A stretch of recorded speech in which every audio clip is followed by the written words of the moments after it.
인사하겠습니다. 샬롬. 반갑습니다. 건강하십시오. 오늘 말씀의 제목은 서기관들을 향한 질문과 경고가 되겠습니다. 서기관들을 향한 질문과 경고. 우리나라에도 최고의 직업이나 직종을 삼으려면 대부분 판사, 검사, 의사, 그 다음에 교사, 공무원 이런 사람들이 되게 좋은 직종에 속하고 있습니다. 그리고 경찰 공무원도 있고 소방 공무원도 있고 공무원들이 다 그래도 좋게 인식이 되고 있지요. 직업 선호도의 최고의 지위를 차지하고 있는 겁니다. 예수님 당시에 또 이스라엘 시대 당시에는 직종이 많지는 않았습니다만 최고로 인정받는 직업, 표현은 좀 그렇습니다만 직업이라고 오늘날 용어를 사용하면 직업이라고 할 수 있지만 서기관이 거의 최고의 직업입니다. 물론 대제사장이 있죠. 그러나 1년에 1년이나 중에 딱 한 번 정도 한 명이 종신으로 할 때도 많기 때문에 대제사장, 제사장, 그 다음은 거의 서기관입니다. 그렇기 때문에 지위라면 지위, 명예란 명예를 높게 평가받는 사람 중에 한 명입니다. 그런데 이 서기관들에게 주님이 질문을 던지고 있는 겁니다. 지난주의 내용을 보시면 39절 서기관 중 어떤 이들이 말하되 선생님 잘 말씀하셨나이다 하니 40절 그들은 아무것도 감히 더 물을 수 없습니다.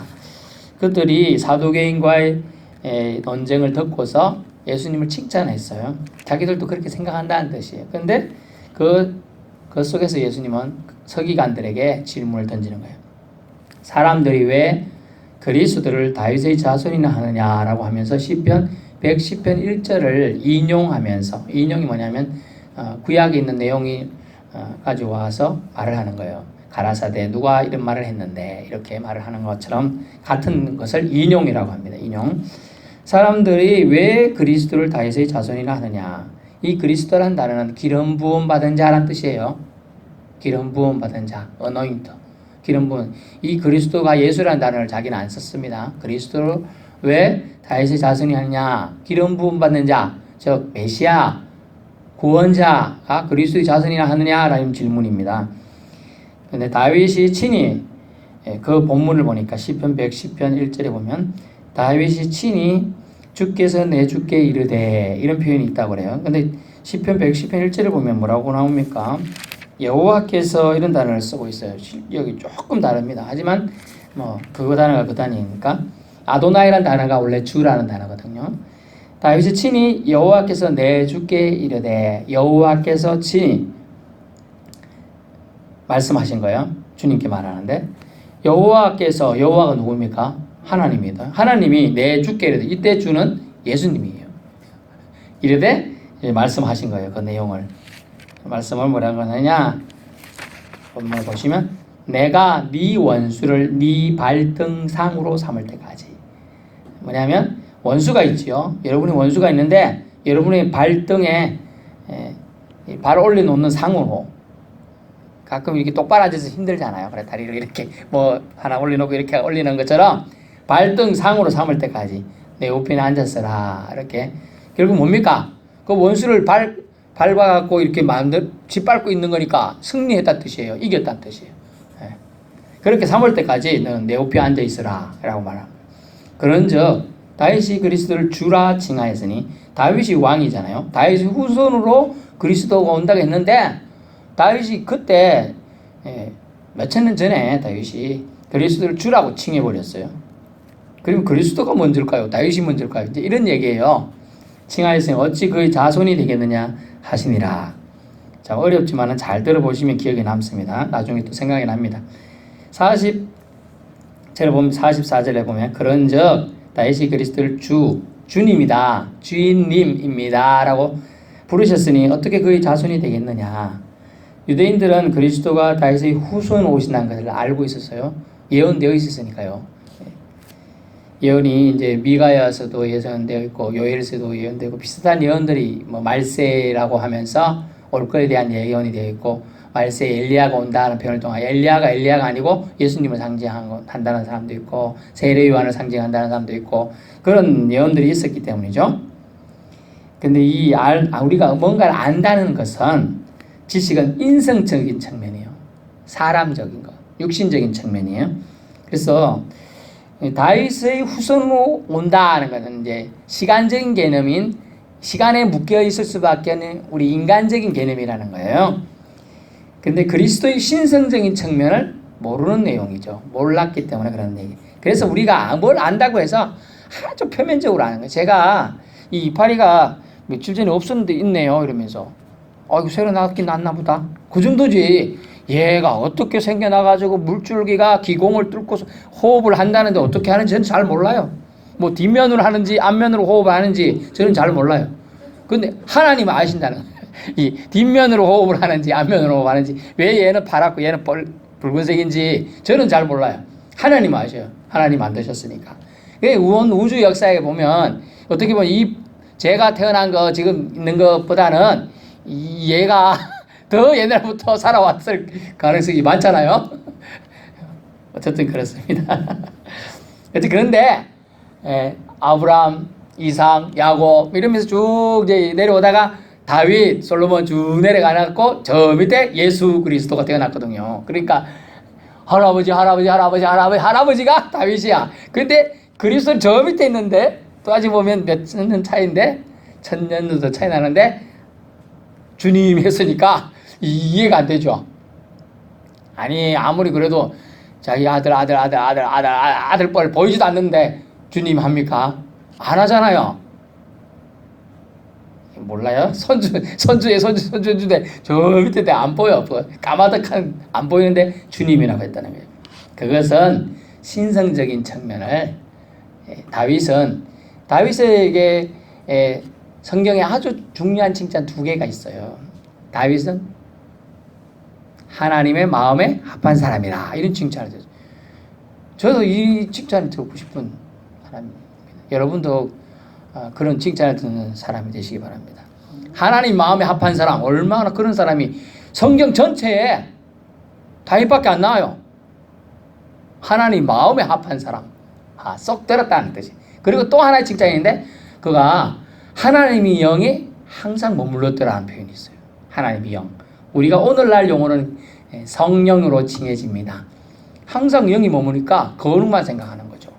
우리는 잠시 이러다가 나한테 잘해주는 사람한테는 감자 이거 먹을래? 내가 어제 삶았다? 이런데 좀 전에 조금 지나가다가 내가 어제 감자를 줬는데 좀 지나가는데 누가 내 뒷담을 까는데 그 사람이 속해 있었어. 기분이 상해. 내가 어제 감자를 줬는데 말이야. 나한테 뒷담화를 까가지고 기분 나쁘게 해? 내가 당신을 주러 말이야. 갑자기 기분이 상해져요. 근데 거룩한 영에 늘 감동되는 사람은 이런 것이 왔다리 갔다리 하지 않는다는 거예요. 중심을 잡고 하나님의 영에 크게 비본질적인 것, 즉 구원과 상관없고 생명과 상관없는 것들에 너무 스트레스를 받지 않는다는 거예요. 그것을 기억해야 돼요. 다윗은 하나님의 영에 감동된 사람이었고 늘 그 하나님의 영이 머무르는 사람이었고 하나님 마음이 합한 사람은 칭찬을 하는 사람. 그 사람이 그리스도를 주님이라고 했는데 그 서기관 너희들은 어떻게 또 사람들은 어떻게 왜 그리스도를 다윗의 후손이 하느냐라고 주님은 서기관들을 가르치는데 서기관 너희들이 똑바로 그거에 대한 관념이 없으면 어떻게 너희들이 최고의 학문을 가지고 지식을 가진 사람들인데 밑을 가르쳐야 되는데 엉터리로 가르칠 거 아니냐 그 얘기예요. 그래서 배워야 한다는 거예요. 신앙이 자 20살 21살 나이는 어리지만 또 예수 믿은 지 21살이라고 합시다. 예수 믿은 지 고등학교 때 친구의 전도로 예수 믿었어 겨우. 이제 1년 2년밖에 안 됐어. 신앙의 연료는 권사님들이 훨씬 높겠죠. 그렇지만 신학교 가가지고 1년 동안 훈련받고 하나님께 좀 기도하고 날마다 매일 계속 기도를 쌓고 막 이런 사람이 기도 양에서부터 나중에 안 따라들까요? 훨씬 많아질 수도 있는 거예요. 그렇게 그런 걸 지금 얘기를 드는 거예요. 그러니까 서기야 너희들 똑똑하다고 하는데 제대로 너희가 모르면서 엉터리로 가르치면 안 돼요. 그러면 모르다는 걸 알아야 인정해야 되죠. 모른다는 걸 인정하지 않는 사람 절대로 안 배웁니다. 배우려고 하는 사람은 모른다는 걸 인정하는 사람이 배우는 거예요. 하다못해 사과 깎는 것도 이렇게 깎으면 잘 깎이냐? 배우는 사람과 저는 맨날 칼 탁 열어 깎는데 어떤 사람은 이렇게 깎더라고. 이야, 저거는 거 감자 깎는 거 아니야? 이런데 고기 깎는 게 더 편하게 이렇게 깎고. 그러니까 우리가 옛날 사람은 어때요? 그러면 그걸로 깎으면 많이 깎여 나가 비지 나가잖아요. 아깝잖아. 그럼 껍데기도 이렇게 먹는데 어쨌든 방식의 차이인 거예요. 어떻게 깎느냐. 그런데 서기관들은 제대로 모르면서 행동을 바르게 하지 않으면서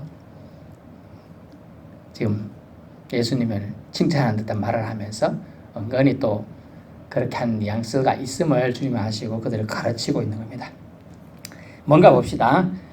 뭐냐 하면 그리스도의 신성적인 측면은 알지 못하는 그들을 질책하시면서 예수님이 이렇게 질문하신 의도는 예수님께서 메시아이시고 구원자이시고 하나님의 아들이심을 인정하는 것이 질문의 올바른 해답이라는 거예요. 자, 사람들이 왜 그리스도를 다윗의 자손이나 하느냐 이러면 그거에 대한 답을 이제 그들이 줘야 되는데 예수님이 질문하고 예수님이 답을 하는 그런 구조예요. 지금 제가 여러분의 질문 누가 답을 해야 돼요? 여러분이 답을 해야 되는데 제가 혼자 답 다 하는 거예요.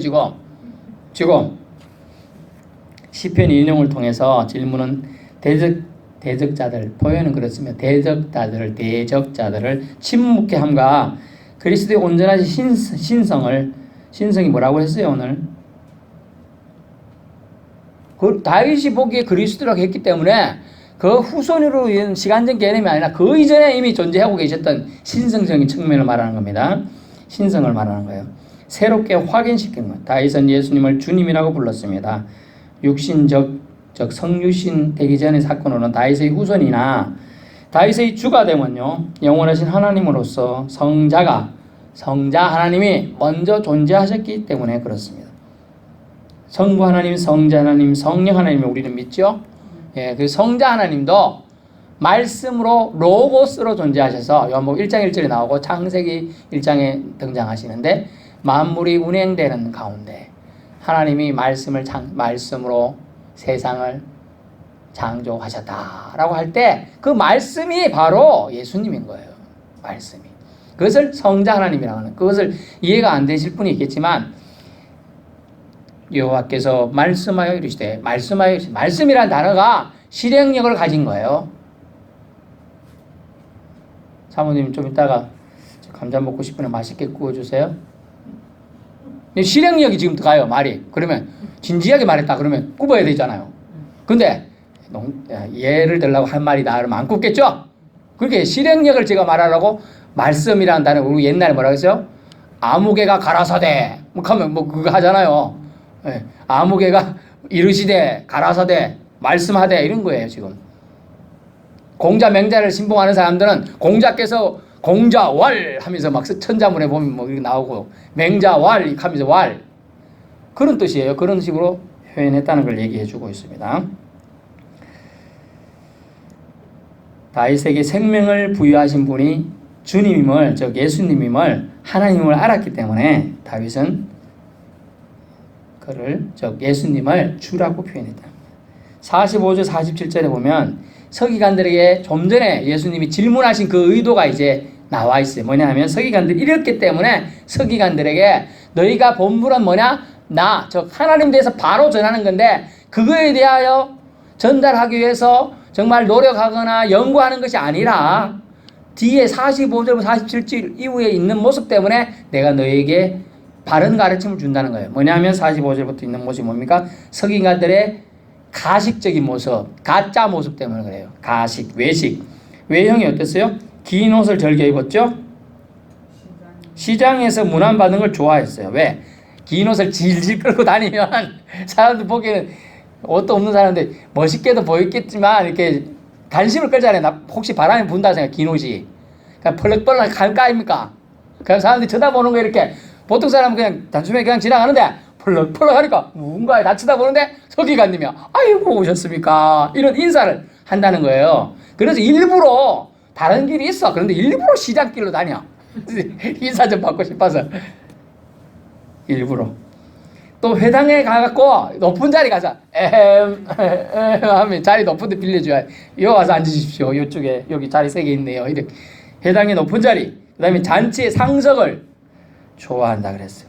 이것들이 뭐냐면 이런 모든 행동이 주님 보시기에는 잘못된 행동이라는 거예요. 그리고 섬기는 자, 주님은 섬기로 이 땅에 없는데 서기관들은 언연중에 하나님을 전한다고 하면서 섬기는 모습 하나도 없고 다 받으려고 하는 모습들. 그 뒤에 보면 이렇게 있죠.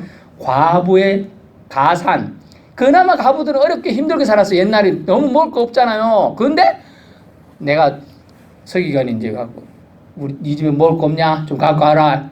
아무것도 없는데 진짜 요거 하기 감자 아까 얘기 또 하지만 감자 밝게 있는데 이걸 갖다 드려야 돼. 어떡하겠어요. 손님인데 또 그것도 높으신 서기관님 오셨는데 그런 식으로 하고 우리 내가 뭐 좀 쓸 데 있으니까 좀 바쳐라. 뭐 이런 얘기를 한다는 거예요.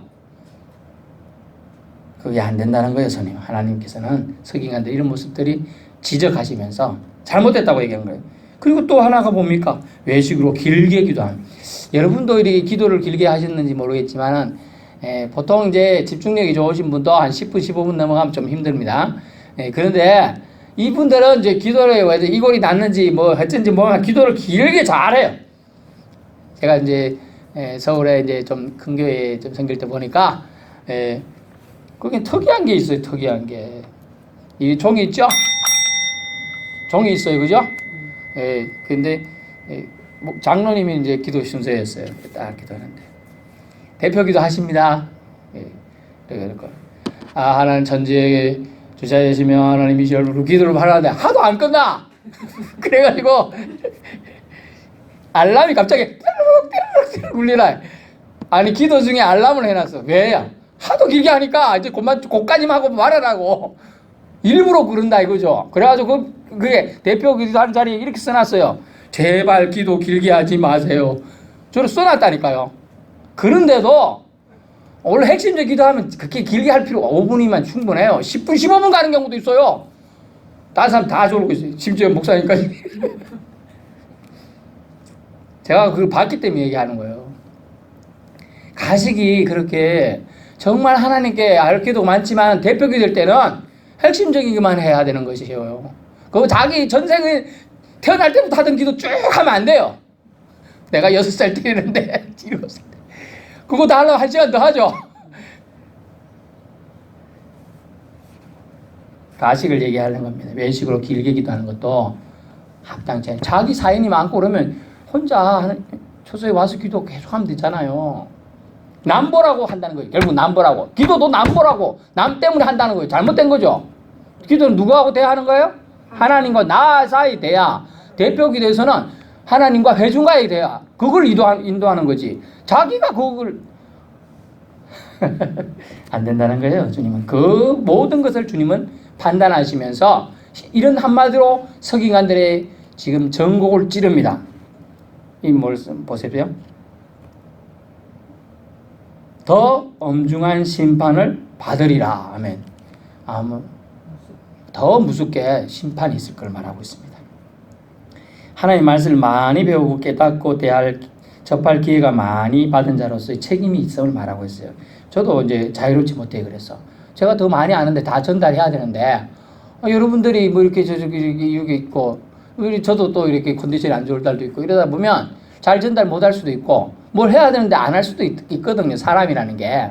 근데 서기관들의 오늘 말씀을 준비하면서 어제 말씀을 제가 준비하면서 보니까 책임도 상당히 강하다. 더 엄중한 처벌이 있다는 걸 알 수 있어요. 여러분이 예수 믿은 기쁨이 있죠? 권사님 없는 분데 예수 믿는 기쁨이 없어요? 있습니다. 있는데 그 기쁨을 전달하는 책임이 우리한테 있다는 거예요. 아이고 이거 엄청난데 이거. 자기가 예수 믿은 기쁨, 예수 믿음으로 통하여 받은 그 은혜를 전달할 책임이 이 서기관들에만 지금 있다고 얘기하는 게 아니에요. 여러분도 예수 믿고 계속 그것만 가지고 있고 그럼 점점 저 자리에 높은 것만 차지하고 있으려고 하면 서기관과 다를 바가 뭐가 있어요? 그걸 전달을 해야죠. 바르게 올바르게 전달하는 거예요. 그것이 필요하다는 걸 지금 말씀하고 있는 거예요. 기회를 먼저 받았기 때문에요. 많이 받았기 때문에요. 많이 열어주셨잖아요. 알 수 있게끔. 모르는 사람 얼마나 많아요. 이 마을만 해도 지금 150명 가까이 몰라요. 그런데 책임은 뒷전이 되고 권리 또 대접만 받는 것은 하나님의 뜻을 곡해를 넘어서 곡해가 한자인데 오해한 걸 넘어서 무시하는 거라는 거예요. 무시. 여러분과 제가 뭐길래 하나님을 무시하면 됩니까? 안 되죠. 근데 하나님은 긍휼이 많으셔서 불쌍히 여김이 많으셔서 그냥 우리를 참아주시는 거예요. 사실은. 하나님 말씀을 연구하고 보존하고 전달하기에 사람들이 존경하는 것이지 그들이 잘생기고 키 크고 긴 옷 입고 길게 기도하고 해서 존경하는 게 아니잖아요. 그러면 어떻게 되겠습니까? 이 서기관들의 모습을 통해 우리가 볼 수 있는 것은 예의 있고 정성스럽게 우리도 그러해야 함을 알 수가 있어요. 이것을 잊고 대접만 받으려는 것은 옳지 않다는 겁니다. 결론인데요. 진리를 모르면서 아는 체 않은 서기관들이 어리석음을 깨우치고 꼬집는다. 막 아프게 꼬집는 거 있죠. 꼬집는 걸 말해요.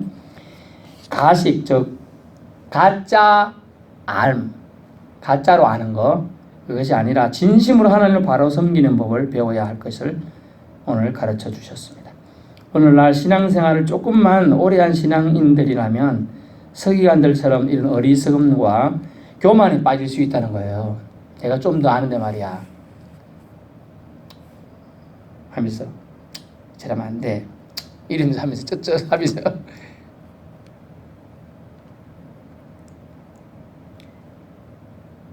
더욱 자신을 돌아보며 겸손해야 한다는 것을 결국 서기관들에게 질문을 통해서 그들을 깨우치고 있는 겁니다. 지위나 명예나 학벌이나 재산이 늘어나면 본질은 저쪽이고 목만 더 굳어지고 꼿꼿해집니다. 외형적인 것에 치중하기 쉬운 리더들, 서기관들, 정모양만 신앙인들을 향한 경고이면 이에 우리가 포함되지 않아야 될 것입니다. 예? 아멘. 그래서 우리가 여기에 모양만 신앙인이 아니라 경건한 신앙인, 진정으로 우리가 먼저 믿은 자로서의 서기관들로처럼 보이는 이런 가짜 믿음이 아니라 서기관들이 처음에는 그랬을까요? 처음에는 절대로 안 그랬습니다. 하나님을 사랑하기 때문에 더 말씀 연구하고 더 사모했을 거예요. 그런데 점점점 이렇게 타성에 젖어갔다는 거죠. 그러면 우리는 첫사랑을 처음 믿은 그 감격을 다시 회복해야 될 줄로 믿습니다. 기도하겠습니다.